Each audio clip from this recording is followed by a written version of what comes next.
خب در ادامه بحث Securing Data Plane رسیدیم به بحث IP Access Control List.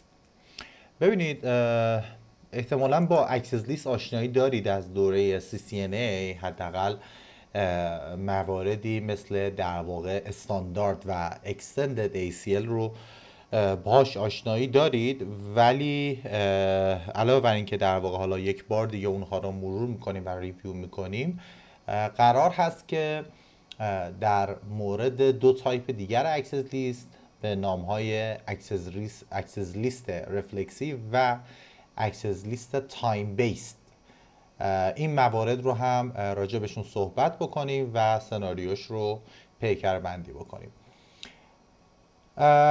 اکسس لیست، خب ما میدونیم که در واقع یک دیوایس لایه 3 که حالا توی این سناریو ما اسپسیفیک روتر رو قرار است که راجع بهش صحبت بکنیم، کارش چیه؟ انتقال ترافیک از یک ساب نت به یک ساب نت دیگه. به چه صورت؟ زمانی که مثلا فرض کنید من اینجا یه شبکه ایکسی دارم، اینور یک شبکه وای دارم. خب تو این حالت زمانی که ترافیک از نتورک X فوروارد میشه به دستینیشن در واقع نتورک Y، روتر که در واقع این پکت رو میگیره با بررسی اطلاعات هدر لایه 3 که اسپسیفیک دستینیشن IP هستش، میاد و در واقع آدرس دستینیشن رو بررسی میکنه و میاد در روتینگ تیبلش، میاد توی روتینگ تیبل خودش در واقع چک میکنه، آدرس نکست هاپ رو بررسی میکنه، براش اگر رکورد داشته باشه اون رو تحویل شبکه مقصد میده که حالا توی سناریوی ما شبکه وای مثلا یک نتورک کانکتد هستش. اوکی. ACL در واقع یک مکانیزم امنیتی در زمان ارسال ترافیک از یک برادکست دومین به یک برادکست دومین دیگر هستش. اوکی. یعنی زمانی که از یک سابنتی قرار هست ترافیک فوروارد بشه توسط روتر به یک سابنت دیگه، روتر میتونه بیاد در واقع با استفاده از ACL اون سیاست های امنیتی ما رو در واقع اعمال بکنه. مثلا به عنوان مثال بگیم که آقا نتورک X نتونه نتورک Y رو ببینه، یا اینکه مثلا نتورک X نتورک Y رو بتونه ببینه ولی پینگ نتونه بکنه، یا مثلا ترافیک مثلا HTTP نتونه ارسال بکنه یا SSH نتونه ارسال بکنه. این فیلترینگ در دیتا پلین رو در واقع در لایه 3 با استفاده از ابزاری به نام IP Access Control List یا ACL در واقع میشناسیم. ACL عملکردش به چه صورتی هستش؟ مجموعه ای از در واقع رول ها رو ما در قالب یک اکسس کنترل لیست میتونیم تعریف بکنیم. مثلا بیایم یک رول یک تعریف کنیم که براش یک کاندیشن و اکشنی تعریف کرده باشیم. بیایم یک رول دو دوباره تعریف کنیم که برای رول دو هم یک سری کاندیشن و اکشن معرفی کرده باشیم. اوکی. به هر کدوم از این رول ها اصطلاحا میگیم ACE یا Access Control Entry. اوکی. پس من برای تعریف ACL دو تا المان اصلی نیاز دارم. اولا اون فرایندهای مورد نظر خودم رو در رول هایی که با نام ACE میشناسیم معرفی باید بکنم، سیاست هام رو، و هر ACE برگرفته شده از یک سری یک کاندیشن و یک اکشن خواهد بود. کاندیشن شرط ما هستش. اگر ترافیک از نتورک X اومد خواست بره به سمت دستینیشن Y، روش یه اکشنی داشته باش، پرمیت باشه یا دینای باشه. اوکی؟ پس من میام و کاندیشن و اکشنم رو در قالب AC میام تعریف میکنم. مجموعه این AC ها عرضم خدمتون میشه ACL. خب فرایند خوندن ACL به چه صورتی هستش؟ زمانی که ترافیکی قرار هست بیاد در واقع یک اکسس لیستی روش اعمال بشه، شروع میکنه از این رول بالا تا رول پایین دونه اینها رو بررسی میکنه. با هر کدوم اینها که مچ شد چیکار میکنه؟ همونجا AC رو در واقع قطع میکنه. اکشنش رو اجرا میکنه و عملا اون فرایند اینسپکشن رو انجام میده، تمومش میکنه. اوکی، پس مهم هستش که رول ما در کجای این ساختار نوشته شده باشه. خب نکته بعدی، ما زمانی که در واقع میایم و رول هامون رو تعریف میکنیم، در واقع AC هامون رو تعریف میکنیم، به صورت پیشورز در انتهای این AC ها، خب من میگم رول انوم. خب رول انوم یک رول پیشورز و نانوشته است که توی این رول داره میگه آقا deny any به any، deny any به any anything، هر چیزی رو دینای میکنم. یعنی اگر شما پرمیت هایی که مد نظرت هست رو بالا ننویسی، در زمان اعمال اکسس لیست چه بلایی سر ترافیک میاد؟ اگر شما رولتو ننوشته باشی، با این اصطلاحاً رول انوم، اون رول نانوشته ای که ما راجبش صحبت میکنیم، ترافیکت مچ میشه و دینای میشه. به این رول انوم یا در واقع این AC نانوشته اصطلاحاً میگیم implicit deny. اوکی؟ رول implicit deny رولی هستش که در انتهای اکسس لیست من قرار داره. من اون رو کانفیگ نمی کنم، ولی زمانی که اکسس لیستم رو اعمال میکنم، اون رول به صورت اون AC به صورت پیش‌فرض در واقع وجود خواهد داشت. اوکی؟ خب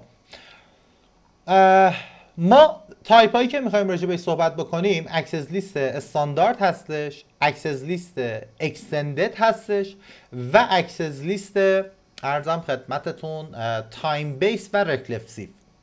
خب با اینکه در واقع حالا اطلاعات دارید احتمالاً راجع به اکسس لیست استاندارد و اکستندد، من یه بار دیگه اینها رو هم ارزم خدمتتون توضیح خواهم داد که اینها چی هستن. خب قبل از اینکه در واقع بریم سراغ پیاده سازی، یه موضوع دیگه هم در واقع فقط بهش اشاره بکنم، بحث پیکر بندی کلی اکسس لیست هستش. اکسس لیست رو ما به دو صورت میتونیم پیکر بندی بکنیم، بازم احتمالا اینها رو میدونید. اصطلاحا میتونیم یا اصطلاحا نیم بیس بیایم کانفیگ بکنیم یا نامبرد بیایم کانفیگ بکنیم. یعنی هم میتونم برای اکسس لیستم از نام استفاده بکنم، یک استرینگی رو به عنوان نام بهش معرفی بکنم، یا اینکه از حالت عددی استفاده بکنم. اوکی؟ که حالا پیکربندی کامل ترش رو الان جلوتر راجع بهش صحبت میکنیم. خب اول از همه بریم سراغ اکسس لیست استاندارد. اکسس لیست استاندارد چی هستش؟ اکسس لیست استاندارد اکسس لیستی هستش که شما در زمان نوشتن استاندارد ACL فقط و فقط یک کاندیشن میتونید تعریف کنید. اون کاندیشن چیه؟ سورس IP. یعنی شما فقط میتونی بر اساس اطلاعات سورس IP بیای فیلتر بکنی. اوکی؟ مثلا دارم میگم بگی اگر ترافیک از سورس نتورک X بود، روی روتر چیکار بکنی؟ فیلترش بکنی. اگر نتورک ترافیک X بود شما فیلترش کن. معمولا خیلی از استاندارد اکسس لیست استفاده نمیشه، مگر اینکه حالا توی سری سناریوهای خاص مثل بحث حالا استفاده از پروتکل های منیجمنت برای اینکه بخوایم یک بلاک رو به عنوان در واقع IP تراست تعریف بکنیم یا یه رنج رو مشخص بکنیم، معمولا میایم از استاندارد استفاده میکنیم. ولی برای فیلترینگ ترافیک معمولا از در واقع اصطلاحاً استاندارد اکسس لیست استفاده نمیشه. پس خیلی کاربردی نیست برای بحث در واقع فیلترینگ ترافیک. استاندارد ACL خیلی در واقع مکانیزم کاربردی نخواهد بود. بریم با هم دیگه پیکربندی استاندارد ACL رو بررسی بکنیم و در قالب سناریوم رو راه اندازی بکنیم.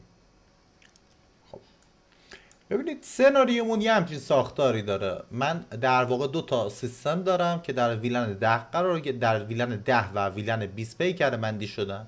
یه روتری دارم که در واقع با دو تا ساب اینترفیس رول گیتوی برای این کلاینت ها رو بازی میکنه و یه روتر R2 هم دارم که روتر R1 در واقع متصل هست و میخوام در واقع روش یه لوپبک کردم خدمتتون کانفیگ کردم و در واقع قرار است که دسترسی به کلاینت ها رو به این روتر بیایم محدود بکنیم. ببینید الان روی روتر R2 من یه دو شو آی پی اینترفیس بریف که بگیرم، این 10.1.12.2 آی پی اینترفیس اترنت 0.0 روتر و این لوپ بک هم روش تعریف کردم. یه روت ارتم خدمتون 10.1.0/16 رو در واقع میدم به 10.1.12.1 که بتونه در واقع کلاینت های ما رو ببینه و آی پی روت روی روتر R1 هم یه آی پی روت در واقع 2222 رو به دستینیشن در واقع ماسک 32 به 10.1.12.2 میدم و همین اینورم که در واقع دوشو اینترفیس استاتوس که بگیرم میبینیم که در واقع پورت ها در ویلن 10 و 20 قرار گرفته و پورت اترنت 0.2 هم در واقع پورت تران کانفیگ شده است. خب الان من اگر بیام اینجا و در واقع روی VPC 1 بیام اینجا یه CMD باز بکنم و بگم پینگ کن در واقع 2 رو، انتظارم اینه که بتونه پینگش رو انجام بدهد. بذار رو خود روتر R1 بگم دو پینگ 2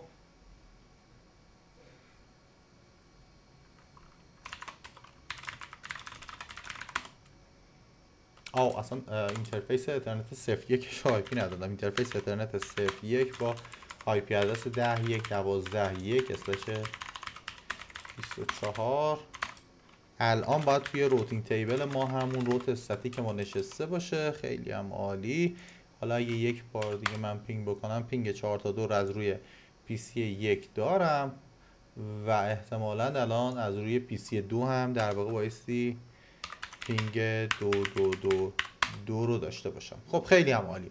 میام روی روتر R2 یه در واقع توی لاین VTY 0 تا 4 ترانسپورت اینپوت تلنت SSH رو جفتش رو فعال میکنم و ارزم خدمتتون لاگین بعد پسورد در واقع سیسکو روش ست میکنم و لاگین اگزیت و تمام. بذارید یه بار کریپتو کی البته یه آی پی دومین نیم سیسکو هم بهش اضافه میکنم و حالا میگم کریپتو کی جنریت کنه RSA رو 10.24 کلید رو هم در واقع جنریت کرده. اوکی. الان من از روی کلاینت ها اگر همینجا مثلا فرض کنید همین ابزار پوتی هم که اینجا داریم، اینجا پوتی رو هم باز بکنم، بگم در واقع SSH بزنم به 10.1 میخوام به 4 تا 2، میبینید که SSH رو در واقع میتونه برای ما اجرا بکنه. اوکی. خب اینو من اینجا ببندم و بریم سراغ ادامه کارمون. در قدم اول ما گفتیم قرار هستش که اکسس لیست استاندارد رو بیایم پیکر بندی بکنیم. اکسس لیست استاندارد گفتیم فقط یک شرط داره، یک حالت میتونید کاندیشن تعریف بکنید، اونم بر اساس آی پی مبدأه. یعنی چی؟ یعنی من بیام روی روتر R1، خب خیلی ساده، بیام با دستور ارزم خدمتتون، من الان هم حالت نیمدش رو توضیح میدم هم حالت در واقع نامبر. اول نامبرش رو با هم دیگه بررسی بکنیم. برای اینکه اکسس لیست با متد نامبر بیام تعریف بکنم، از دستور اکسس لیست و شماره ACL هم رو بهش میدم. زمانی که من میخوام در واقع شماره اکسس لیست رو بهش بدم، میتونم از شماره 1 تا 99 برای اکسس لیست استاندارد استفاده بکنم و همینطور از شماره 100 تا 199 رو هم میتونم در واقع بیام برای استاندارد ACL استفاده بکنم. پس 1 تا 99 و 100 تا 199 رو میتونم برای استاندارد ACL استفاده بکنم. خیلی ساده میگم اکسس لیست ارزم خدمتتون مثلا فرض کنید 1. خب و میگم مثلا به عنوان مثال پرمیت کن خب سورس آی پی مد نظرم رو مثلا دارم میگم اکسس لیست 1 پرمیت کن 10.1.10.1 رو. خب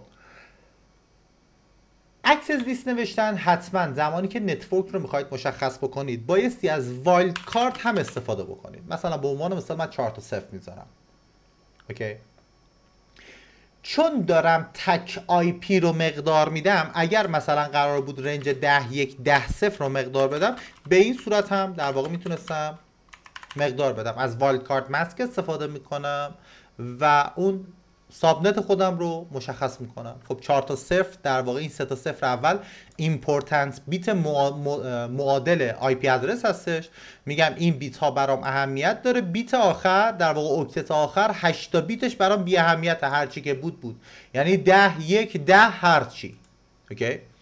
میتونم به این صورت بدم یا اینکه میگم نه من فعلا یه تک آی پی مد نظرم، پس میگم 10.1.10.1 با وایلد کارت 4 تا 0. یا میتونم بیام اگر میخوام یک تک آی پی مشخص کنم از کیبورد هاست استفاده بکنم، بگم هاست 10.1.10.1 به همین راحتی. اوکی. پس یک اکسس لیست در وهله اول نوشتم که داره پرمیت میکنه هاست 10.1.10.1 رو. خب بعد از اینکه ما اکسس لیست رو نوشتیم، خب بعد از اینکه اکسس لیست رو نوشتی ما الان فقط یک ابزاری داریم که داره ترافیک رو سلکت میکنه. خب حالا پرمیت یا دینای. منتها این اکسس لیست رو من هنوز به جای اعمالش نکردم. ما اکسس لیستامون رو در واقع آی پی اکسس لیستمون رو در سطح اینترفیس میایم و اعمال میکنیم. اوکی. آی پی اکسس لیست رو در سطح اینترفیس میتونیم اعمال بکنیم. میرم سراغ اینترفیسه. فرض کنید اترنت 0.1 و با دستور آی پی اکسس گروپ میگه آقا شماره اکسس لیست یا اسم اکسس لیست رو بده. میگم اکسس لیست 1. بعدش کوئسچن مارک بگیرم میگه در جهت این یا آوت. یعنی چی؟ بدید من سناریو رو بیارم. من الان یک اکسس لیستی نوشتم که اسپسیفیک این سیستم رو دارم پرمیت دارم میکنم. خب یه خط اکسس لیست نوشتم به شماره 1 و گفتم آی پی 10.1.10.1 پرمیت. حالا روی روتر R1 هم من میتونم روی اینترفیس اترنت 0.0 یا اترنت 0.1 اینو اعمالش بکنم. اعمال این اکسس لیست یه نکته داره، میگه ببین در زمان ورود ترافیک یا در زمان خروج ترافیک از اون اینترفیس میخوای اکسس لیستت رو اعمال بکنی. درسته؟ الان چون من دارم این سیستم رو به عنوان در واقع سیستم مورد نظر دارم پرمیت دارم میکنم، میگم ببین میتونم بیام بگم در زمان ورود به این اینترفیس یا در زمان خروج از اینترفیس اترنت 0.1 میخوام این ACL هم رو اعمال بکنیم. بر اساس فلو ترافیکتون و بر اساس نیازتون میتونید ACL رو به راحتی اعمالش بکنید. اوکی؟ خب من حالا توی همین سناریو میگم آقا رو اینترفیس اترنت 0.1 میخوام در جهت آوت این اکسس لیستم چی بشه؟ اعمال بشه. خب نگاه بکنید کوشن مارک بریم دیگه پارامتر دیگه ای نداریم. میام اینجا سراغ PC1 میگم یه بار ای بابا این PC هم نمیدونم چرا اینجوری میشه. PC2 رو داریم. آره PC2 رو داریم. من PC1 رو پرمیت کردم. خب یه بار از PC2 تست بگیریم چه اتفاقی داره میفته. PC2 اصلا نمیذاره ترافیکش رد بشه. چرا نمیذاره؟ چون ما گفتیم زمانی که من اکسس لیست مینویسم، زمانی که دارم پرمیت دارم میکنم، من آی پی 10.1 ارزم خدمتتون 10.1 رو اومدم پرمیت کردم. من یه بار اینو یه شاد دوباره شاد نشاتش بکنم. فکر میکنم از حالا تولز خود VNC هستش. ببینید من اینجا گفتم که IP 10.1.1 اجازه عبور ترافیکش رو از اینترفیس اترنت 00 در جهت آوتس دارم میدم روی این اینترفیس. خب باقی ترافیکا چی؟ من ACL من یک انتری داره که داره پرمیت میکنه PC یک رو. خب بعدی چی؟ ما گفتیم یک AC نانوشته‌ای وجود داره به نام implicit deny. این implicit deny میگه کلند هر چیزی که بالا تو مچ کردی، هر رولی که خواستی بنویسی نوشتی، ننویسی من با این ایمپلیسیت دینای مچش میکنم در انتها و دراپش میکنم. الان تنها سیستمی که اجازه داره ترافیک بفرسته سورس 10.1.1. اوکی، بیام اینجا من یک بار این رو هم در واقع بیاریم بالا دوباره.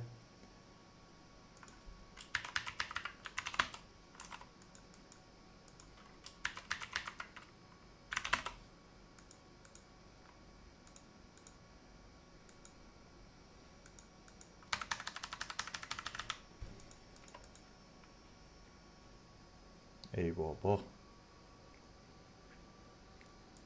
اجازه بدید من یک کاری بکنم، این اصلا پازش کنم، نیازی به کار خاصی ندارم باش که من اینو از اینجا در واقع بیام و دیلیتش بکنم، یه دونه روتر بذارم خیال خودم رو هم راحت بکنم. یه روتر بذارم فقط آیکونش در واقع PC میذارم، یه ویندوز کلاینت رو به عنوان آیکون در نظر میگیرم، اینو وصل میکنم اینجا، این وصل شه به سویچ ما و این رو هم حالا تایپ پورتش هم فلو چارت بذاریم که شکیل تر بشه. خب این رو روشنش بکنیم.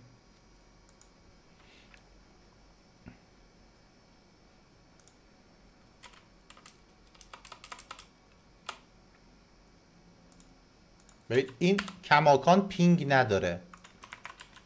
خب من میتونم اینجا بیام سراغ ایشون، البته R1 حالا اشتباه کردیم، R1 هم نباید بذاریم، من یه بار میبندم خاموشش کنم، ادیت بکنم بگم PC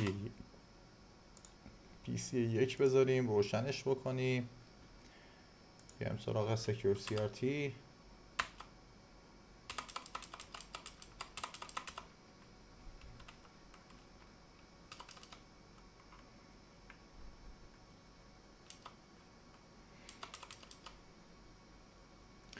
خب صبر میکنم تا لودش تموم بشه، کامل بوت بشه، پرامپت رو در اختیار من قرار بده که کانفیگ رو انجام بدیم.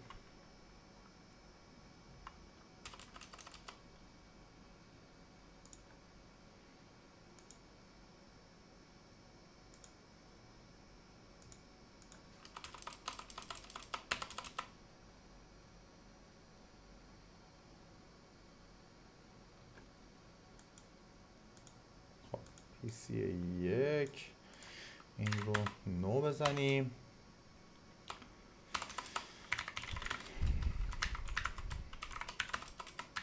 اینترفیس اترنت 00 با آی پی آدرس 10.1.1 بابا کانف هاستنیم PC 1 اینترفیس اترنت 00 با آی پی آدرس 10.1.1 اسلش 24 و یه دیفالت روت هم میزنیم 10.1.10.254 و الان من اگر بگم دوپینگ 10.1.10 عذر میخوام لوپبک روتر R2 رو اگر پینگ بکنم الان پینگش رو از روی روتر هم بایستی داشته باشم.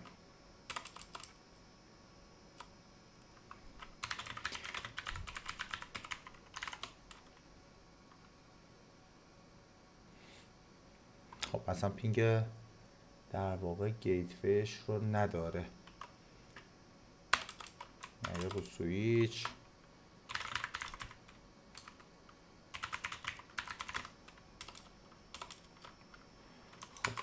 که تو رایت بزنیم تو شو IP اینترفیس بریف. آها اینترفیس ETH 00 این رو شاتش باد میکردیم و دو پینگ 2 رو. خب الان میبینید که روتر PC 1 من تونست پینگ 4 تا 2 رو بگیره، IP لوپ بک روی روتر R2. من اکسس لیستی که نوشتم رو یه بار دو شو اکسس لیست میگیرم. خب نگاه بکنید میگه 5 تا پکت با این انتری مچ شده. اوکی 5 تا پکت با این انتری که کرییت کردی شما مچ شده. من این اکسس لیست رو یه بار در واقع نو میکنم، یه بار دیگه کرییتش میکنم، در انتها از آپشن لاگ هم استفاده میکنم که لاگ برام جنریت بکنه. یه بار دیگه بسته ارسال میکنم. بریم نگاه بکنید لاگ رو برام داره جنریت داره میکنه. میگه آقا لیست 1 اکسس لیست 1 پرمیت از 10.1.10.1 به 2.2.2 یه دونه پکت ارسال شده. خب چون در واقع یک سشن داره در نظر میگیره، لاگ رو به این صورت برام جنریت میکنه. این میشه اکسس لیست ارزم خدمتتون استاندارد. ولی کم کم میبینیم که در واقع روتر PC 2 من پینگ نداره. من یه داش تی بذارم، بیام یه خط روت جدید بنویسم. میخوام یک ACL یک انتری جدید بنویسم. دو شو ران سکشن اکسس لیست. من یه خط اکسس لیست دارم. خب میام میگم اکسس لیست 1 حالا پرمیت کن 10.1.20 رو با وایلکارد 4 تا 0 و لاگ. خب الان لاگ داره برام جنریت میکنه و میبینید که پینگ PC 2 هم برگشت. اوکی این است این موضوع. پس اکسس لیست استاندارد به همین راحتی بر اساس سورت شما میتونید بیاید فیلترینگ رو انجام بدید.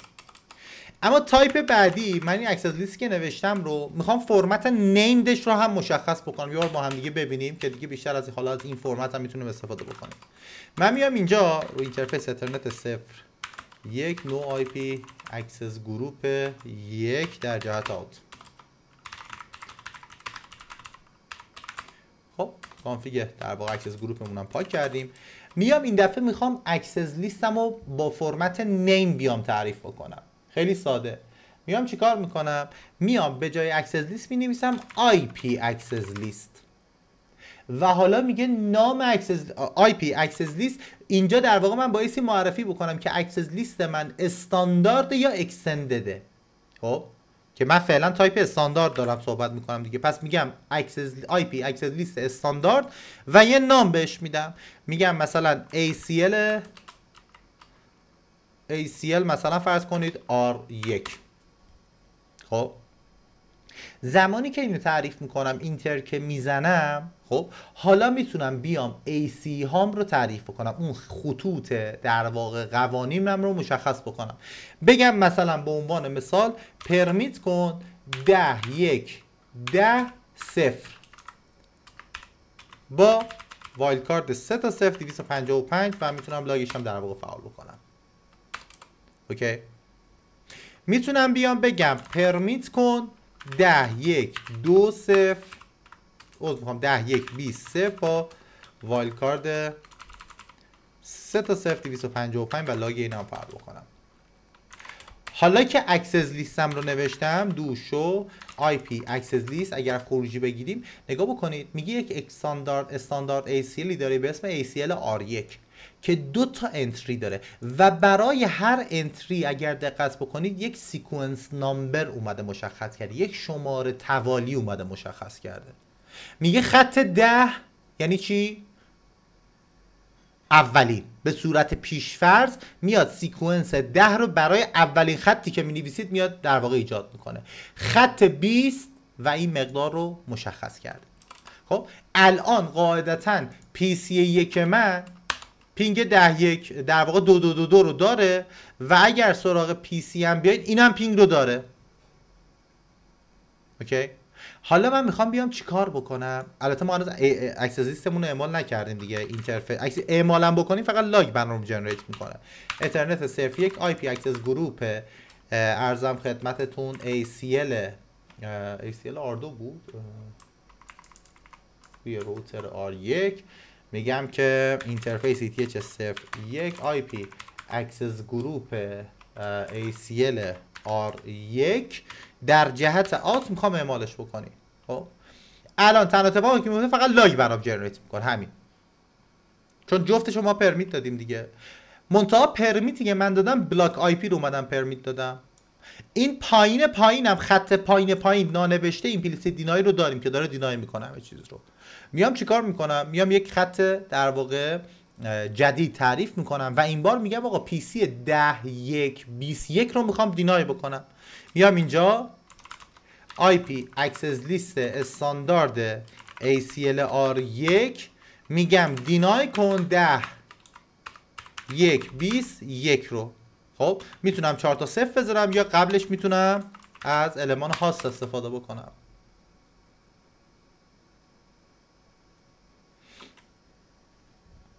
یه دونه اینجا خودش داره یه پیغام داره بهم داره میده. این پیغامش چیه؟ میگه ببین شما نمیتونی بیای اینو در واقع این دینای رولی که تعریف کردی رو اعمال بکنی. چرا؟ میگه access rule can't be configured at higher sequence number as it's part of the existing rule at sequence number 20. میگه شما همین الان اگر دوشو آی پی اکسس لیست که بگیری، میگه یه پرمیت 20 داری که ترافیکت داره با این مچ داره میشه. خب الان این حالا پینگ داره انجام داره میده. خب میگه شما این ترافیک این خط رو داری، ترافیک داره با این مچ میشه.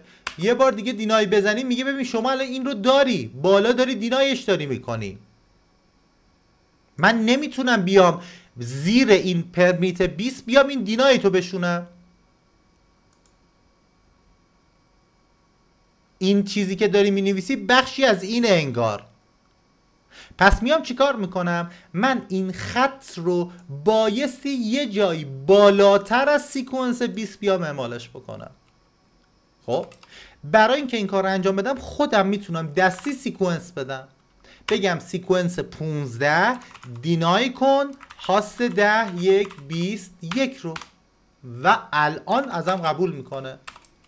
خب حالا بیام اینجا یه بار دیگه روی پی سی پینگ بذارم و دیگه پینگ نمیشه. حالا اگر بگم دوشو آی پی اکسس لیست که بزنم، نگاه بکنید با این 15 الان داره، با این سیکونس 15 من داره مچ میشه. اوکی، با سیکونس 15 من داره مچ میشه. آقا پشیمون شدم، میخوام برش دارم این سیکونس رو. چی کار میکنم؟ میام IP اکسس لیست استاندارد ارزم خدمتتون ACL R1 از کلمه نو و شماره سیکونس استفاده میکنم. میگم نو 15، سیکونس 15 رو برام بردار. سیکونس 15 رو برداشت و پینگ دوباره برگشت. اوکی. خب حالا یه داستانی، من میام اینجا یه استاندارد میخوام یه اکسس لیست مثلا فرض کنید 2 میام تعریف میکنم و میگم پرمیت کن 10.1.10 ارزم خدمتتون 10.1.10 با والکارد 000 255 اینو میام جنریت میکنم. یهو یادم میفته که ببین اوکی این رنج رو پرمیت کردی ولی 10.1.10 رو میخوایم دینای بکنی. میگم اوکی اکسس لیست 2 دینای کن 10.1.10 رو. باز همون خطا رو داره میده. میگه ببین این چیزی که شما نوشتی با اون سیکونس بالاتره داره مچ داره میشه. مگه من سیکونس تعریف کردم توی استاندارد ACL حالت عدد که دارم در واقع نامبر دارم وارد دارم میکنم که سیکونس نزدم که. خب یا میگم دو شو آی پی اکسس لیست رو یه بار دیگه بررسی میکنم. نگاه بکنید میگه یک استاندارد ACLی داری به شماره 2 که یه سیکونس 10 توش داره. درسته؟ من یه کار دیگه بکنم، اینو یه بار بگم مثلا مثل دارم میگم 10.1.3 رو هم بیام پرمیت بکنم یه بار دیگه بگیرم. میگه ببین الان شما اکسس لیست 2 تا سیکونس داره. درسته من سیکونس وارد نکردم ولی خودش میاد سیکونس رو براش ایجاد میکنه. میگه سیکونس 10 ایشونه سیکونس 20 ایشونه. حالا من میخوام بیام چیکار بکنم؟ بگم آقا من این اکسس لیست این خطی که نوشتم رو اینو میام نو میخوام بکنم، میخوام این خطر رو بردارم، مثلا اشتباه کردم، اینو بر میدارم، دوباره شو اکسس لیست میگیرم. چه اتفاقی افتاد؟ کلا اکسس لیست منو پاک کرد. خب میام چیکار میکنم؟ یه بار دیگه ACL رو تعریف کنیم، این رو بزنیم، مثلا فرض کنید این رو هم بزنیم. حالا اکسس لیست من دوباره نوشته شد، در واقع 10 و 20 رو نوشتم. حالا میخوام بیام یک انتری در سیکونس مثلا فرض کنید بین 10 و 20 میخوام ایجاد بکنم، اما فرمت نوشتاری به این صورت، من که سیکونس ندارم که. برای ادیت اکسس لیست نامبرد فقط کافیه بیای بگی IP اکسس لیست استاندارد 2 اینتر، و حالا بگو سیکونس 15 دینای کن 10 1 10، مثلا فرض کنید 10 1 10 1 رو. خب حالا یه بار دیگه دوش و IP اکسس لیست رو بگیریم. چه اتفاقی افتاد؟ سیکونس 15 هم برام اضافه کرد. پس با دستوری که حالتی که نیم مود می نوشتیم، منتها شماره ACL رو میدم، سیکونس هم و تغییراتش رو میدم، بدون اینکه نیاز باشه در واقع بیام کل ACL هم رو پاک بکنم. این میشه بحث استاندارد ACL که مبتنی بر سورس ما میتونیم بیایم فیلترینگ رو انجام بدیم. Extended ACL حالا چی هستش؟ Extended ACL هستش که نو ارزم خدمت من این IP اکسس لیست ACL R1 رو بردارم،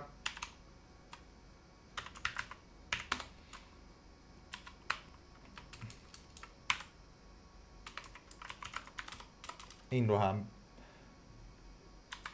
برش دارم، دوش و ران اینترفیس ایتکچ 01، این رو هم در واقع از زیر اینترفیس بردارم که میخوایم مجددا در واقع ACL تعریف بکنیم. خب اکسس لیست اکستندد به چه صورتیه؟ اکسس لیست اکستندد میگه ببین ما توی اکسس لیست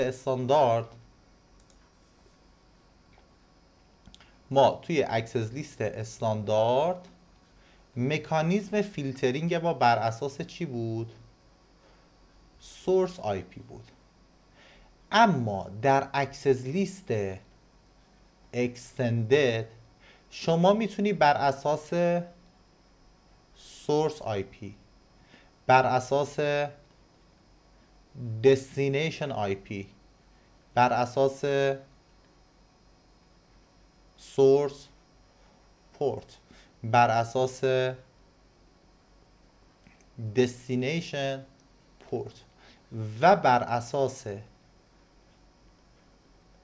پروتکل بیای فیلترینگ رو انجام بدی. میتونی از هر کدوم از اینها یا کامبینیشن اینها بیای استفاده بکنی، ترکیب اینها رو برای ساختن فیلترینگ در دیتا پلین استفاده بکنی. یعنی چی؟ یعنی بگم اگر ترافیک از PC 1 بود خواست بره به سمت 4 تا 2،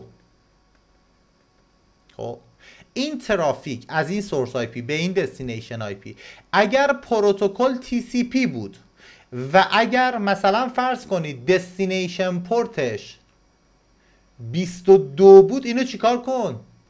دینای کن. اما اگر دستینیشن پورت 23 بود چیکار کن؟ پرمیت کن. اوکی؟ پس دست من برای بحث فیلترینگ بازتره، با اصطلاح میگیم فلکسیبل تر هستش اکستندد ACL. خب مکانیزم راه اندازیش خیلی ساده است، مدل همون چیزی که دیده بودیم.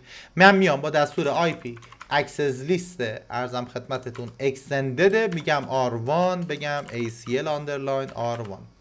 خب IP اکسس لیست اکستندد ACL R1، مدلش نامبردش هم حالا بهتون نشون میدم. میام اینتر میکنم، میگه پرمیت بکنم یا دینای بکنم، میگم پرمیت.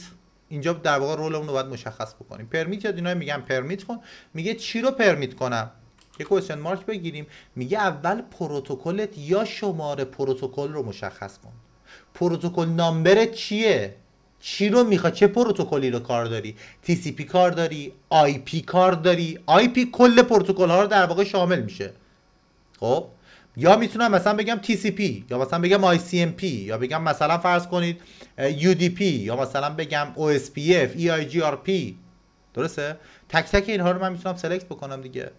خب مثلا به عنوان مثال من میگم TCP، پرمیت کن TCP خب از 10 1 10 0 با والکارد 4 تا 0.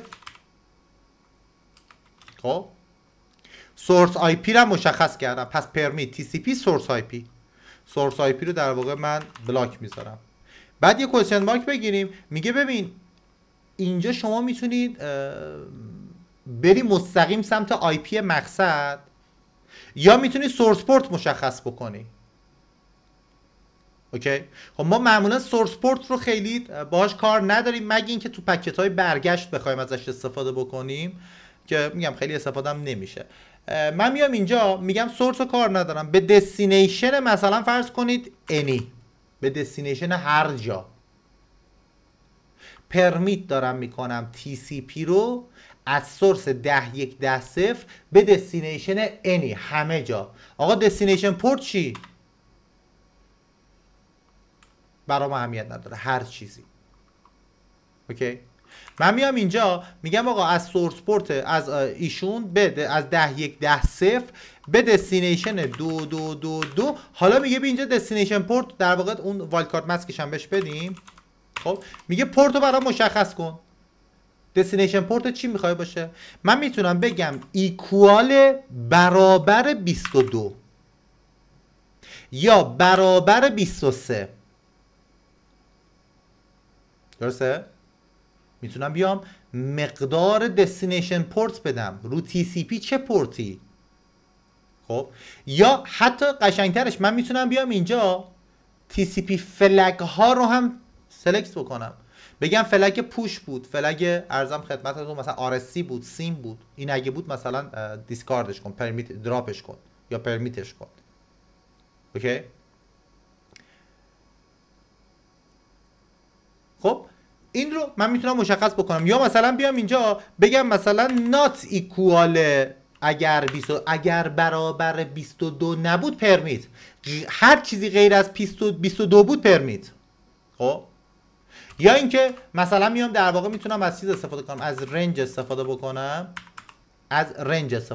رنج در واقع پورت بهش بدم.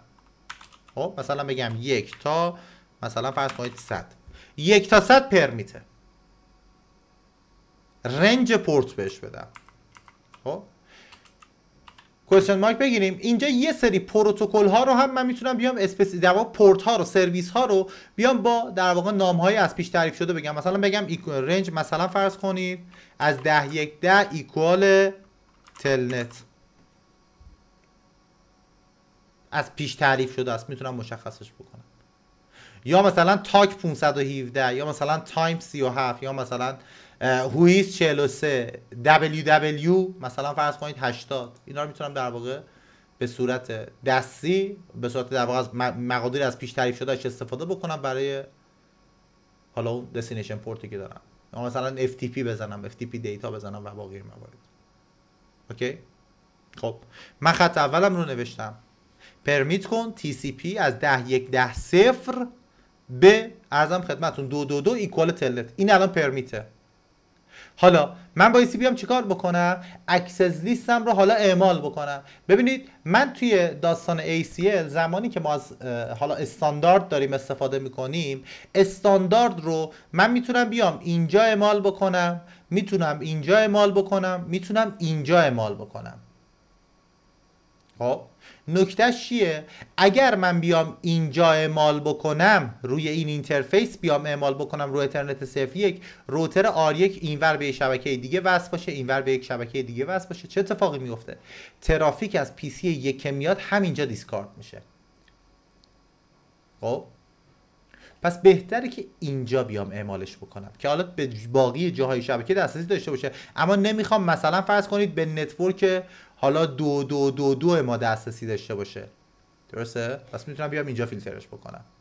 اما زمانی که دارم اکستندد تعریف میکنم، اکستندد رو میتونم بهتره که در همون نقطه ابتدایی بیام فیلترش بکنم. چرا؟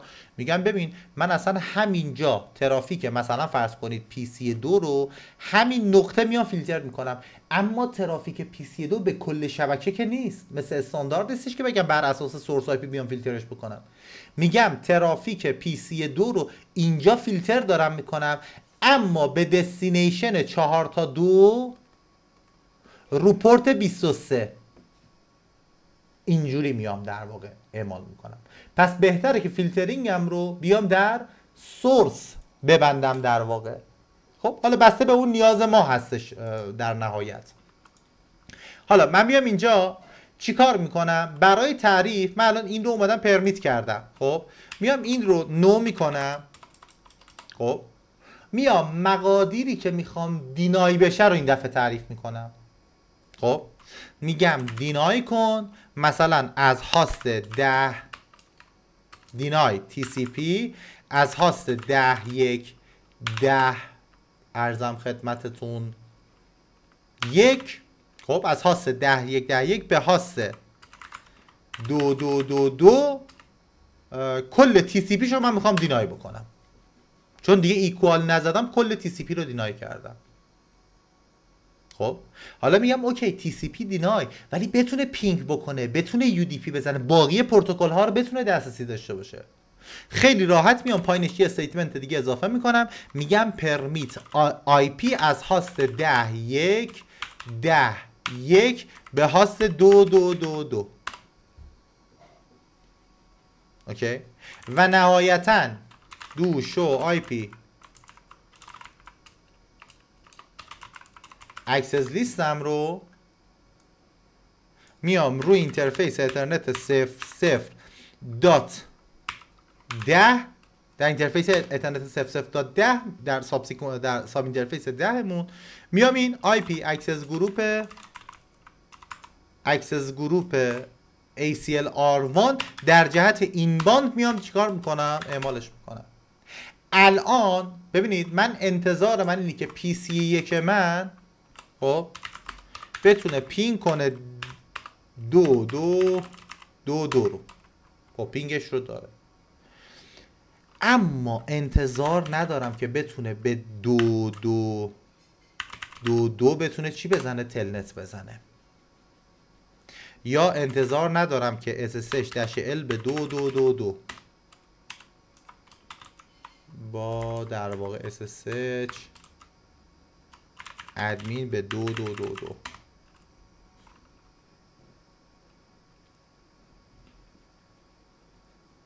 خب انتظار ندارم که بتونه در واقع SSH بزنه. چرا؟ چون من کلا TCP رو بستم. اوکی دو شو ران سکشن اکسس لیست.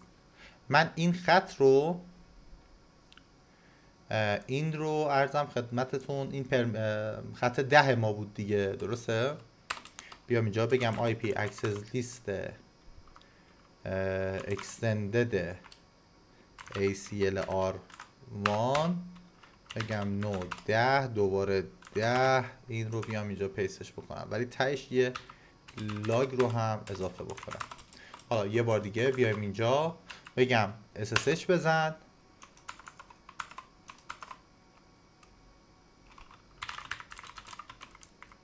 تو show IP access list. ببین الان مچ کرد، میگه دینای کردم TCP 10.1.10.1 به 2.2.2.2 رو، درسته؟ برام لاگ جنریت کرد. کدوم ACL در واقع اکسس لیست ACLR1، درسته؟ حالا من میام اینجا میگم که اوکی TCP رو بستیم. الان تکلیف PC2 چی میشه؟ PC2 من نگاه بکنید، PC2 من کماکان داره کارش رو انجام میده، هیچ مشکلی هم نداریم، دسترسی کامل داره. چرا PC2 من مشکلی نداره؟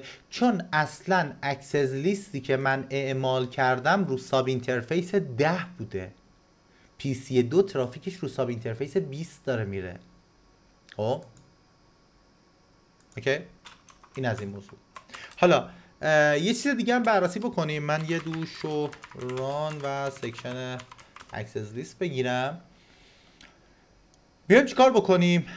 من این بار میخوام بگم مثلا فرض کنید PC شما میتونید یه کار دیگه هم البته بهتون بگم، یه کار دیگه میتونید انجام بدید. شما میتونید گفتیم بیس پیشورز اکسس لیست به این صورته که همه چیز چیه؟ دینای مگر اون چیزی که شما تعریف کنید.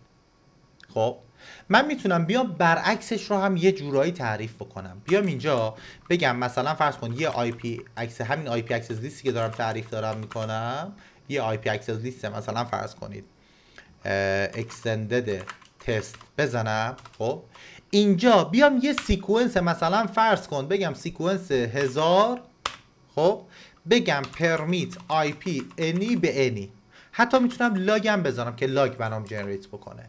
خب یه سیکونس 1000 نوشتم اون بالا، همه چیز پرمیته. الان اگر اکسس لیست تست و جایی استفاده بکنم همه چیز پرمیته، مگه اینکه من خودم بیام دستی دینای بکنم. حالا دینای اون بنویس مثلا 10 1 10 1 به ارزم خدمتتون 10 مثلا فرض کنید 2 2 2 2 باز بخوام پرمیت دینای آی پی این به این.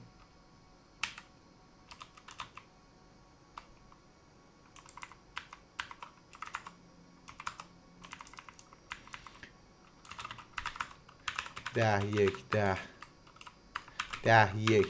یک به هاست 2 2 2 2. اوکی قاعدتا این حالا تو استاندارد در واقع به این صورت هست، این باید که از ما قبول بکرد. هاستم نزنید آی پی رو به صورت هاست میشناسه. خب حالا ما دینای کردیم، دوباره بیا مثلا بگو آقا من نمیخوام مثلا پی سی 10 1 مثلا فرض کنید 2 10 هم بیاد هاست 2 2 2 رو ببینه، بلاکش کن. اوکی شما الان تو اکسس لیست دوشو آی پی اکسس لیست که بگیریم یه اکسس لیست تست داری که گفتی آقا تو استیتمنت 1000ش، البته این چرا خودش اومد بعد از 1000 نوشت، بذارید من باید این کارو میکردم، من این دوتا رو نو بکنم، این رو هم در واقع من اینجا بردارم، این رو بردارم.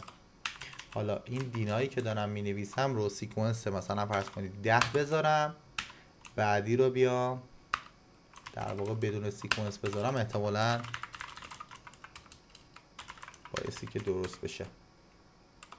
نه خودش میاد رو 1000 میبره جلو، این احتمالاً باگ خود آی او یو ما هستش، و نه خودش باید از 10 شروع بکنه ببره بالا، 10 تا خودش باید ببره بالا، ولی خب اینجا داره از 1000 داره میزنه. ولی خودمون حالا میتونیم مثلا فرض کنم این سیکونسی که زدم رو اینو نو بکنم، بیام یه بار دیگه بگم مثلا فرض کنم این سیکونس 11، خب دوباره بگیریم مثلا درست شد. حالا این باگ خود آی او یو هستش. خب این میشه بحث ارزم خدمتتون extended ACL. خب پس الان بحث ارزم خدمتتون استاندارد ACL و extended ACL رو هم تو مود ارزم خدمتتون نامبرد. حالا من اینجا البته نامبرد اکستندد رو یادم رفت. نامبرد اکستندد ACL چجوریه؟ میگه آقا برای اینکه نامبرد انتخاب بکنی شماره ACLت مثلا بگم اکسس لیسته، خب یه کوئسچن مارک بگیرم، میگه اکستنددت یا بایستی از رنج 100 تا 199 باشه، خب یا ارزم خدمتتون از رنج 2000 تا 2699. این رنجی هستش که شما میتونید باهاش در واقع extended ACL تون رو تعریف کنید. خب مثلا extended ACL 100 بگم permit IP any به any، یا مثلا بگم مثلا فرض کنید 100 دینای کن از هست مثلا فرض کنید دینای IP از هست 10 1 1 1 به هاست 2 2 2 2. اوکی این میشه تعریف در واقع نحوه نگارش ACL با متد نامبرد. اوکی خب این رو من یه نو آی پی اکسس لیست 100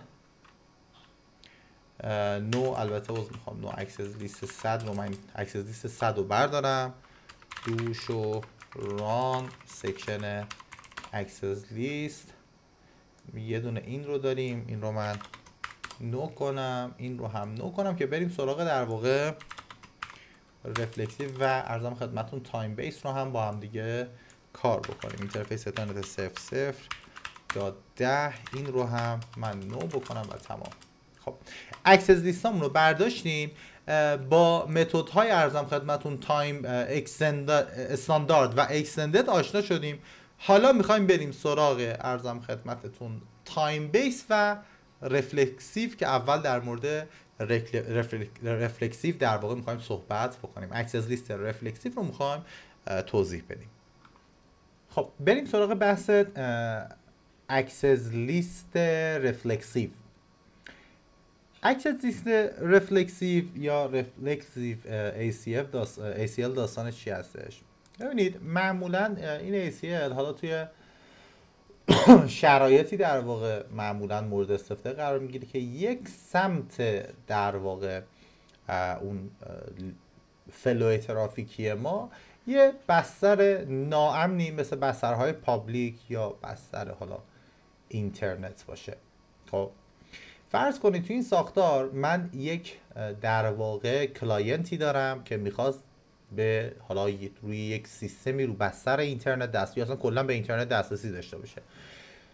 خب کاری که ما انجام میدیم، من میگم اوکی کلاینت من از سورس خودش به دستینیشن اینترنت مثلا TCP حالا مثال بگیم TCP 80 باید دسترسی داشته باشه. اوکی یه اکسس لیست می نویسم و پرمیت میکنم رنج داخلی شبکم رو به بستر اینترنت یا حالا یک سرور خاصی رو اینترنت یا any منتها TCP 80. اوکی نکته ای که وجود داره، من از این سمت اصطلاحا میگیم از سمت اینساید به سمت آوتساید اومدم این فیلترینگ رو گذاشتم. اما از سمت آوتساید چطور؟ از سمت آوتساید همه الان به داخل شبکه من دسترسی دارن، درسته؟ از آوتساید باز هست به سمت اینساید. من باید چیکار بکنم؟ من باید بیام یه اکسس لیست بنویسم بگم حالا از سورس انی، خب بگم پروتکل TCP سورس انی سورس پورت ایکوال چند باشه؟ 80 به دستینیشن مثلا فرض کنید 10.1.10/24. چرا اینو گذاشتم؟ چون زمانی که من از سورس پورت رندوم به دستینیشن حالا اون اینترنت رو TCP پورت 80 دارم ریکوست دارم میزنم، ریسپانسی برای من برمیگرده که سورس پورتش IP در واقع اینترنت خواهد بود و سورس IP اینترنت خواهد بود و سورس پورت 80. درسته؟ میخواد جواب بده دیگه. پس من بایستی بیام یه ACL اینجا بنویسم با یه همچین ساختاری. اوکی خب سخت این کار دیگه. من بخوام برای هر ترافیکی که از داخل میخواد بره بیرون ACL که نوشتم بیام یه ACL هم در سمت آوتساید بیام تعریف بکنم، خب برای آوتساید به اینساید بیام تعریف بکنم که ریسپانس اون پکت فقط مجاز باشه و باقی ترافیک ها عملا دینای بشه. خب اینجا هستش که در واقع اکسس لیست رفلکسیو به کمک ما میاد. اوکی چی کار میکنه؟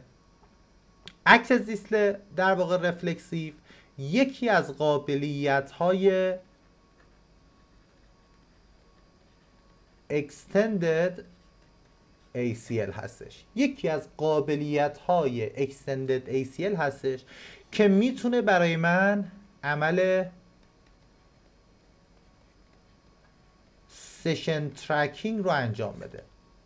یعنی سشن کاربر رو زمانی که پاکش بکنم، زمانی که کاربر من از اینساید ریکوست داره میزنه و این ریکوستش میخواد بره به سمت آوتساید، خب زمانی که این ریکوست زده میشه روتر من حواسش هستش که اگر بسته ای اومد از آوتساید که خواست بره به سمت اینساید، این بسته باید پاسخ یا ریسپانس ریکوست کاربر من باشه. اوکی اون بسته بایستی بسته در واقع ریسپانس برای ریکوست کاربر ما باشه. خب حالا خب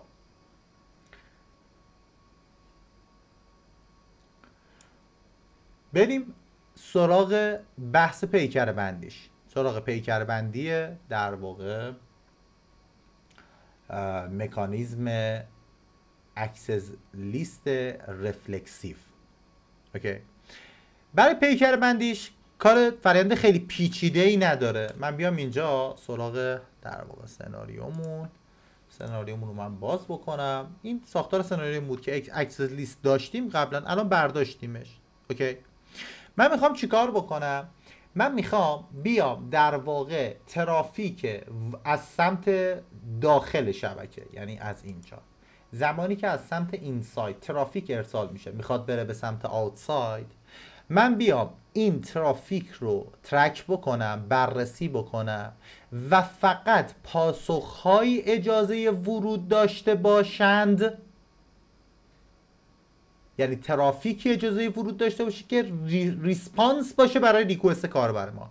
یعنی اگر مثلا اینجا سین فرستاد، سین پلاس اگه همون سشن کاربر اجازه داشته باشه بره داخل و باقی ترافیک ها عملا چی بشه؟ دینای بشه. خب خیلی ساده است. بیام اینجا، من میام سراغ در واقع روترم، یه اکسس لیست می نویسم، میگم IP اکسس لیست extended و میزنم به نام out. اسمش out هستش. خب یعنی ترافیکی که میخوام بره به سمت outside. IP access list extended out ACL. خب out ACL رو در واقع بذار من نو بکنم، با یه دشی هم وسطش بذاریم که شکیل تر بشه. خب یه IP access list extended به نام out ACL نوشتم و اینجا میگم آقا permit مثلا فرض کنید TCP از مثلا فرض کنید 10.1.10.0 با وایلد کارت 3 تا 0255 به هاست 2222 و ایکوال مثلا فرض کنید 23. اوکی، ایکوال 23. این ACL هم رو نوشتم. نکته ای که وجود داره زمانی که شما میخواید رفلکسیو تعریف بکنید، خب اینو من نو بکنم، در انتهای AC بایستی از عبارت رفلکت استفاده بکنید و یک نامی رو برای اون رفلکسیو ACL انتخاب بکنید. مثلا فرض کنید من میزنم چی بزنیم؟ بگم RACL. یه نام براش انتخاب کردم. چرا؟ چون میخوام بگم از این در واقع بحث AC که دارم استفاده میکنم بیام توی بحث evaluation ازش استفاده کنم. خب evaluate کردن کلا به معنی بازبینی هستش. خب الان جلوتر با هم دیگه میبینیم. یعنی میگم ببین زمانی که میخوای در ترافیک در جهت اینساید، ببین زمانی که ترافیک از سمت اینساید ترافیک داره فوروارد میشه به سمت آوتساید به این صورت، حالا ریسپانسش که داره برمیگرده در زمانی که از این به آوت داره فوروارد میشه، من اومدم گفتم رفلکت RACL. این رفلکت RACL یعنی آقا این سشنش رو ترک کن، خب سشنش رو ترک کن و این نام رو برای اون رفلکشنه در نظر بگیر و زمانی که ترافیک داره برمیگرده گفتم ببین evaluate کن RACL رو. میخوام بگم بازبینی بکن بر اساس این RACLی که اینجا داشتیم. خب الان مثلا اینو نوشتم، میام اینجا میگم permit مثلا ICMP any مثلا فرض کن بگم از 10.1.10.0 با وایلد کارت 3 تا 255 به 4 تا 2. اینو هم در واقع رفلکت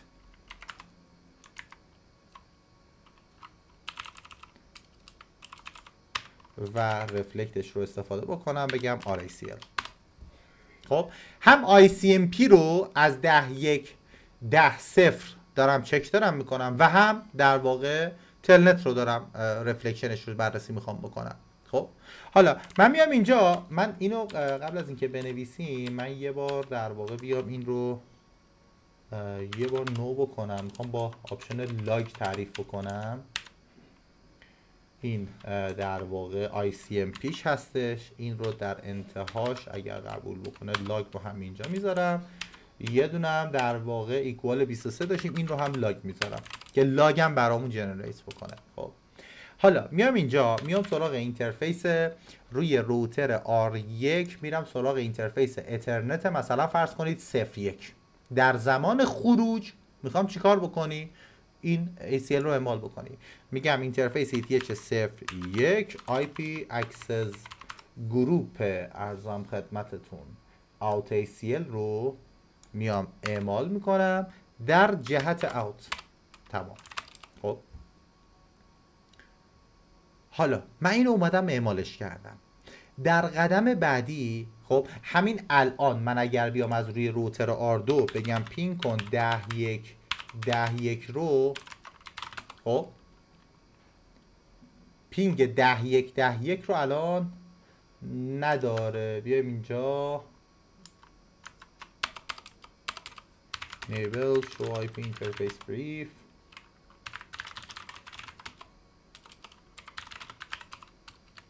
البته عذرخواهی میکنم با سورس تو پینگ 10.1 با سورس لوپبک 0. ببینید الان پینگ داره. خب الان توی سناریوی ما روتر R2 که تو فضای پابلیک مثلا قرار گرفته با سورس لوپبکش میتونه کلاینت منو پینگ بکنه، دسترسی داره به همه چی. که خب من میخوام این دسترسی رو ببندم، پس میام یه دونه در واقع ACL تعریف میکنم رو R1، میگم IP access list ارزم خدمتتون بگم این ACL IP access list extended این ACL. خب و همین، هیچی تعریف نمی کنم توش، یعنی همه چیز بسته. خب بعد میام سراغ اینترفیس اترنت 01 و میگم IP access گروپ ارزم خدمتتون این ACL در جهت این باند رو اکتیو میکنم. الان نگاه بکنید، الان دیگه پینگ نباید داشته باشیم. البته بذارید یه دینایش رو بنویسم، این قاعدتا باید اینجا کار میکرد. بگم IP access list، ای بابا،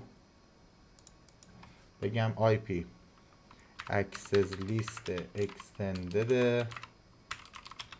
ارزم خدمتتون این داش ACL. خب یه دونه بگم deny IP any به any و لاگم بگیم براش جنریت بشه. الان یه بار دیگه پینگ بکنم، خب پینگش رو ندارم، خب دیگه پینگ نمیده به و داره با اون در واقع ACL که نوشتم داره مچ داره میشه. اوکی حالا من میام چیکار میکنم؟ من الان این ACL دینایم رو نوشتم، از بیرون به داخل هیچ دسترسی وجود نداره. من بیام از روی PC یک بگم پینگ کن، مثلا فرض کنید پینگ رو باز گذاشته بودیم دیگه، بگم پینگ کن 2222. ببین 2 خط اینجا لاگ داره بهم نمایش میده. خب اول همین نگاه بکنید، این پرمیت ICMP از 10.1 به 2222. خب من یه بار دیگه بیام اینجا، یه بار دیگه پینگ بذارم.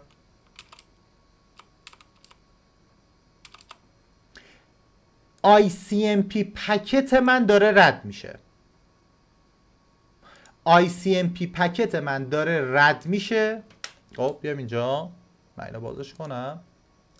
من یه ACL نوشتم، گفتم out ACL. توی این ACL گفتم چی؟ گفتم پرمیت کن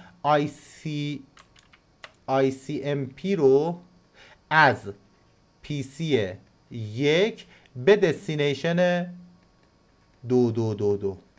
خب این بسته رد میشه میرسه به R2. R2 حالا میخواد ریسپانس بده ریسپانسی که برمیگردونه چه اتفاقی میفته؟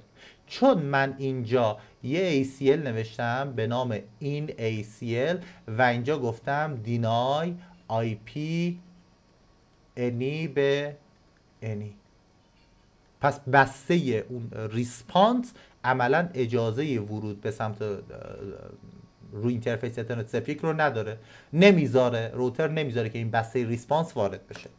خب حالا چی کار باید بکنم؟ من بیام اینجا خب روی روتر R1 میگم ببین اون IP access list extended in -ACL بود نوشتیم، ما گفتیم نو، اینجا گفتم deny کن IP any به any، درسته؟ اینو من نوشته بودم دیگه، do show IP access list. خب اینجا یه استیتمنت 10 دارم که گفتم آقا deny کن IP any به any. خب من بایستی بالای این خط الان کنیم 20 تا باش مچ شده، من قبل از اینکه این دینایه در واقع ثبت بشه بایستی چیکار بکنم؟ اولویت بکنم، بازبینی بکنم اون مقادیری که توی در واقع ACL هم برای با رفلکت اومدم مشخص کردم. چی رو من اومدم با رفلکت مشخص کردم؟ گفتم آقا اگر پرمیت IP از این سورس به این دستینیشن بود رفلکتش کن تو RACL. خب رفلکتش کن تو RACL. نگاه بکن دقیقاً برام یک اکسس لیستی نوشت به اسم RACL. می‌بینی من یه سورس از سورس 10.1.10.0 به ایشون به هاست 2222 گفتم آقا ICMP چی باشه؟ پرمیت باشه، ولی رفلکت کن تو RACL. RACL چیه؟ زمانی که ترافیک ارسال میشه یک اکسس لیست براش کرییت میکنه، یک اکسس لیست موقت براش میاد میسازه. برای چی میسازه؟ برای پاسخی که از 222 داره میاد به IP 10.1.10.1 از اون سورسی که ما داریم ترافیک داریم ارسال داریم کنیم، که این ترافیکه در واقع یک تایمی هم معتبر خواهد بود. خب من بیام اینجا مثلا روتر R2 روی PC1 بگم پین که ندادی، حالا یه بار من بیام بگم تلنت کن به 2222، خب تلنت کماکان اجرا نمیشه، دوباره بیام دستور دوشو آی پی اکسس لیست بگیرم، یه TCP هم اینجا برام اضافه شد، یه TCP هم اضافه 300 ثانیه هم در واقع به اون ارزم خدمتتون بسته اون اکسس لیستی که برام جنریت کرده 300 ثانیه هم اعتبار داره. این اکسس لیست رفلکسیوی که برای من ایجاد شده چی داره میگه؟ میگه از 222 با سورس پورت تلنت، یعنی چی؟ یعنی بسته ای که از پاسخ داره برمیگرده رو به آی پی 10.1.10.1 ایکوال اون رندوم پورتی که فرستاده بود پرمیت کن. پس اکسس لیست رفلکسیو من ایجاد شد، درسته؟ و دستورات همه چیز مشخصه دیگه. اینجا من گفتم آقا پرمیت ICMP از این شبکه به 4 تا 2 منتها گفتم رفلکتش رو توی اکسس لیستی به نام RACL بنویس. توی RACL هم میبینیم که نوشت. خب الان من دوباره اینجا یه بار پینگ بکنم، دوباره بیام اینجا نگاه بکنید این تایمینگش دوباره ست شد. پس داره توی اون ترافیک هایی که داره ارسال داره میشه رو رفلکتش یا بازتابشش رو توی اکسس لیستی به اسم RACL داره مینویسه. حالا نوبت منه که بیام روی ارزم خدمتتون، من الان دوشو ران اینترفیس اترنت صرف یک اینترفیس خروجی، خب من یه اکسس لیست در جهت این باند نوشتم دیگه که به صورت پیشفرض دینای انیه، درسته؟ این اکسس لیستی که در جهت این باند داره اکتیو داره میشه.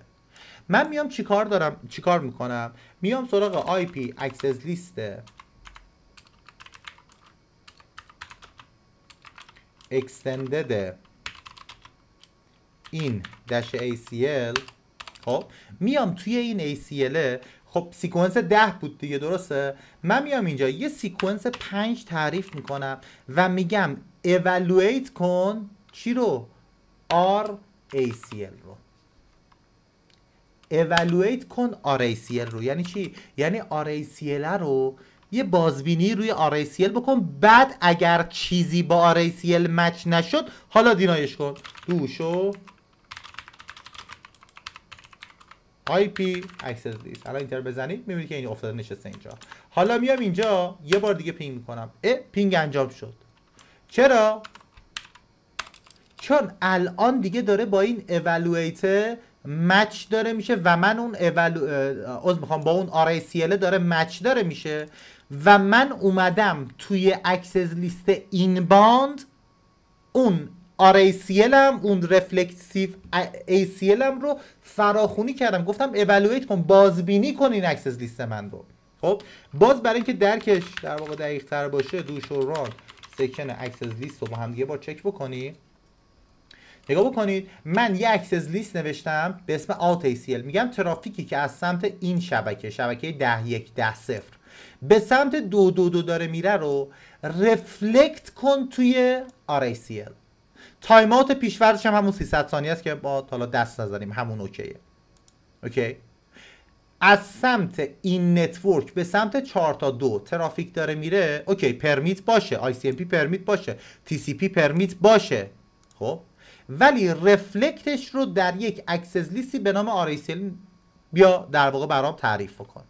یعنی ترافیک برگشتیش رو اونجا بنویس و زمانی که من این کار رو میکنم میاد در بک‌گراند یک اکسس لیست به همون نام RACL برام جنریت میکنه و ترافیک برگشتیش رو اینجا میاد برام پرمیت میکنه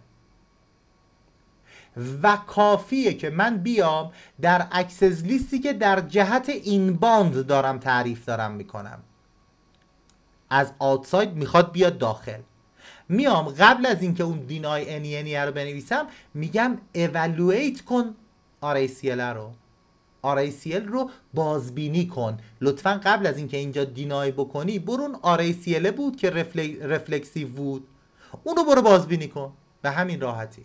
اوکی که اینجا نگاه بکنی یک رفلکسیو IP access list هم برام کرییت میکنه.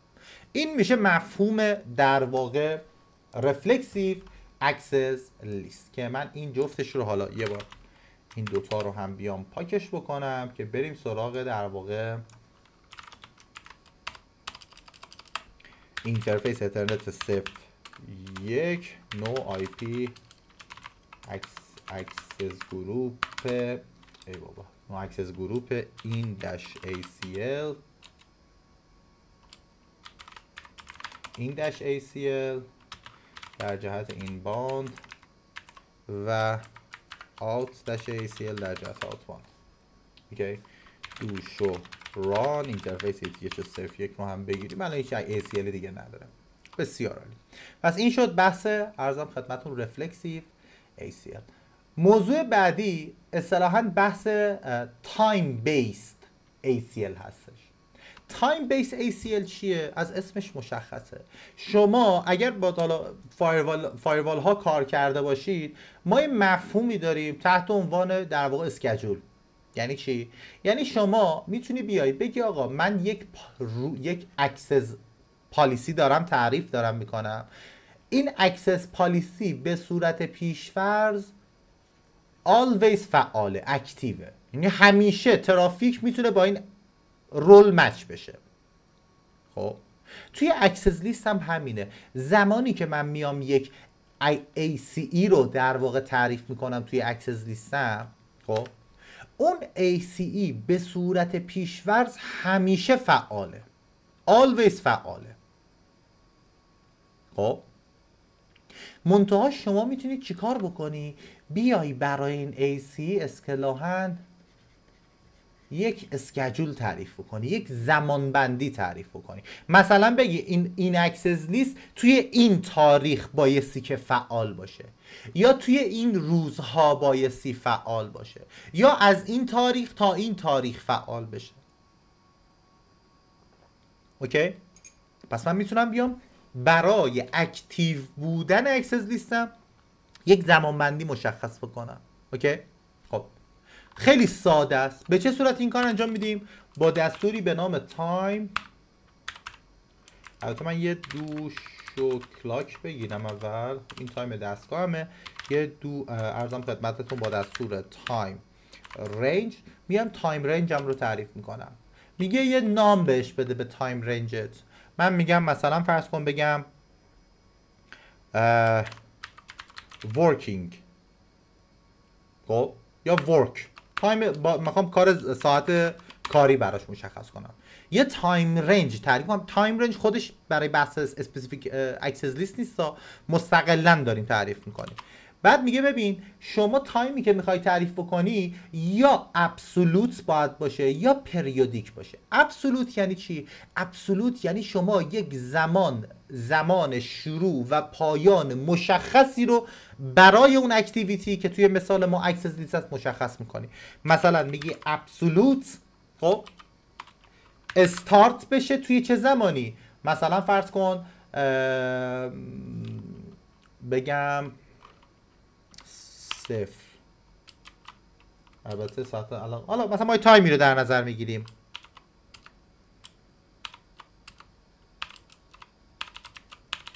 خب یه تایمی رو دارم براش در نظر میگیرم، یا به این صورت باشه یا همون صفر باشه. آره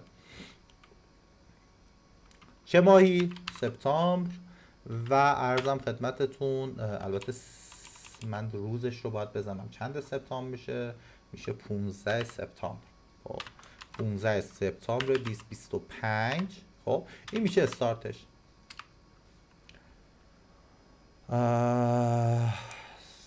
سپتامبر 15 سپتامبر عرضم خدمتتون 2025.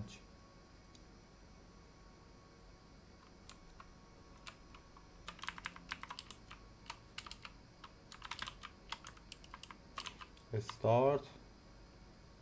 آها تو iOS جدیدتر خود فرق کرده. من اینجا میزنم مثلا فرض کنید بگم 0 2 0.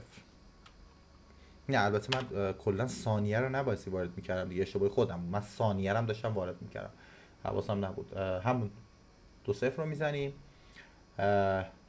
و ارزم خدمتتون 15 سپتامبر 2025 question mark. حالا میگه اندش تا چه زمانی باشه؟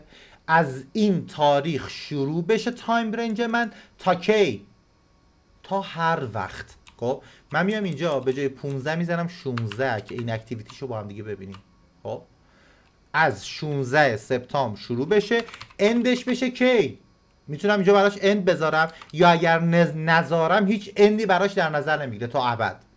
من اند براش میذارم اصلا میگم تا کی؟ تا 0 0 0 0 ارزم خدمتون بیا تا 17 ارزم خدمتتون سپتامبر 2025. درسته؟ من الان اومدم یک در واقع تایم رنج تعریف کردم به اسم ورکینگ. خب میام اینجا یه تایم رنج دیگه هم تعریف میکنم به نام میگم مثلا فرض کنید ورک 1. اونو ورک گذاشته بودیم، اینو ورک 1 در نظر میگیرم. تایم رنج داریم به اسم ورک 1 و حالا به جای ابسولوت من پریودیک میتونم بهش تایم بدم. پریودیک یعنی میچرخه. یعنی مثلا من چی بگم؟ مثلا میتونم بگم دیلی باشه، یعنی هر روز در ساعت مثلا فرض کنید بگیم 08 تا مثلا فرض کن 08 20 تا تو مثلا فرض کنید 18. این اکسس لیست میخوام توی این تاریخ توی هر روز از ساعت 8 تا 6 بعد از ظهر برام اکتیو بشه. یا اینکه چی؟ مثلا به جای دیلی من بیام بگم آقا توی روز فرایدی، ماندی، ساتردی روز بهش براش روز مشخص بکنم. خب بگم مثلا آقا هم فرایدی هم مثلا فرض کن ترزدی و مثلا فرض کن و ونزدی.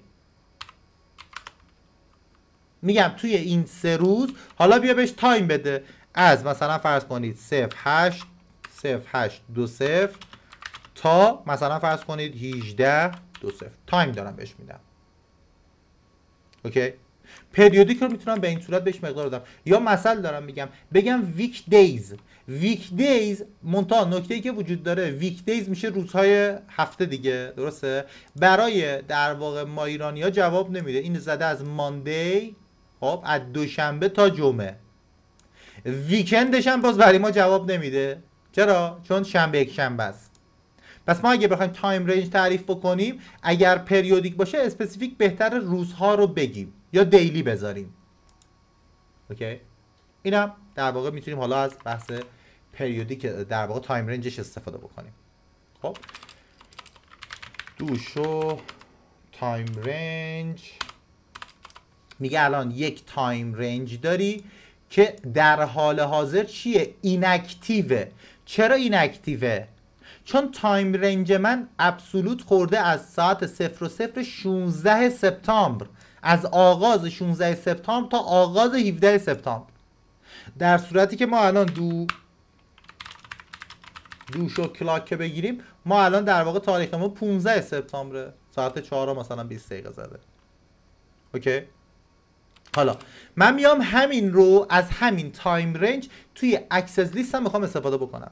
میام یه آی پی اکسس لیست مثلا فرض کنید آوت میذارم، آوت ACL تعریف کنیم، یه آی پی اکسس لیست اکستندد آوت ACL و میگم پرمیت کن از 10.1.10.1 از هاست 10.1.10.1 به هاست پرمیت پرمیت آی پی از هاست 10.1.10.1 به هاست 2.2.2.2. خب یا آی پی نذاریم، بگم فقط اون آی سی ام پی باشه. حالا خیلی اهمیتی نداره ها. بیایم اینجا به جای آی پی فقط بگم آقا آی سی ام پی باز باشه.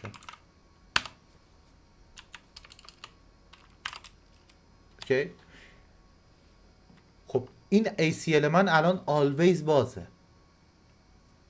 اوکی. این ACL من الان always بازه، همیشه بازه. میام اینجا میگم اوکی این ACL من میخوام always باز باشه.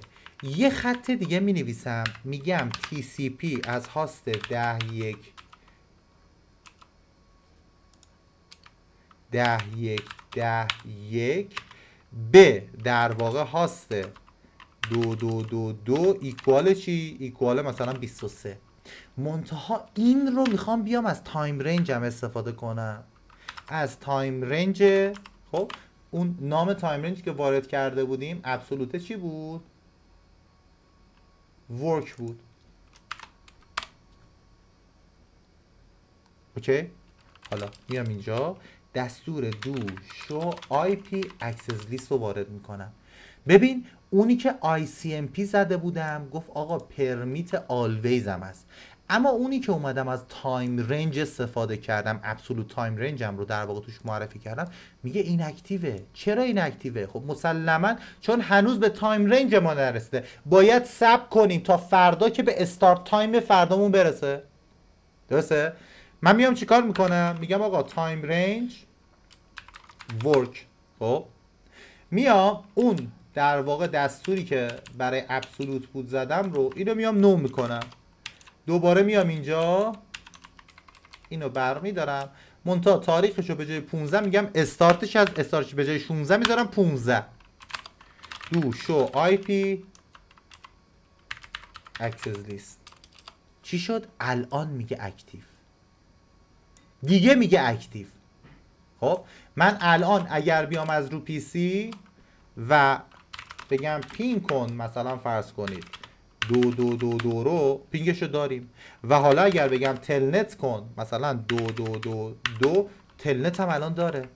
خب برگردم اینجا، من یه بار دیگه بیام توی این در واقع تایم ورکی که زده بودم اینو یه بار دیگه نو کنم. حالا تایمی که دارم میزنم بگم دوباره از 16.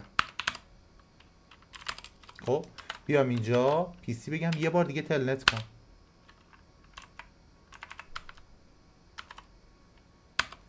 تو شو آی پی اکسس لیست. این الان ایناکتیوه.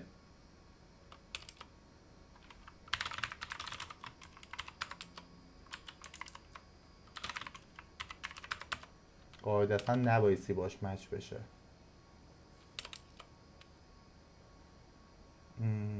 آها اصلا چیز نکردم، اینترفیس اترنت 01 آی پی اکسس گروپ ارزم خدمتتون out-acl رو اینجا وارد بکنم، در جهت آوتساید بیام وارد بکنم.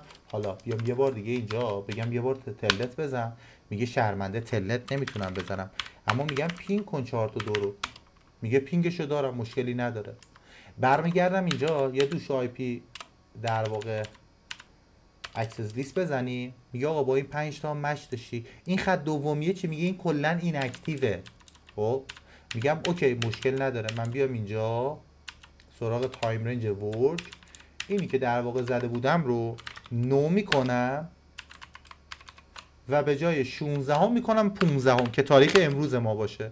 یعنی الان اگر دوباره دوش و آی پی اکسس لیست بگیرم اکتیو هستش، میبینی تایمینگش الان اکتیوه. خب حالا برمیگردم اینجا میگم یه بار دیگه پینگ کن، میگه کماکان پینگ دارم، میگم یه بار دیگه تلنت کن، میگه تلنت الان دارم. چرا؟ چون AC ما بر اساس اون تایم رنج کار میکنه و الان اکتیو شده. خب این هم در واقع بحث مربوط به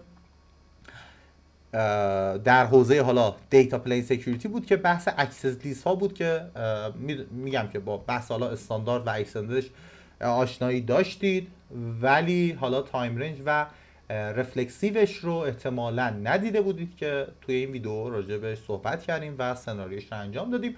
امیدوارم که این ویدیو هم مفید بوده باشه براتون.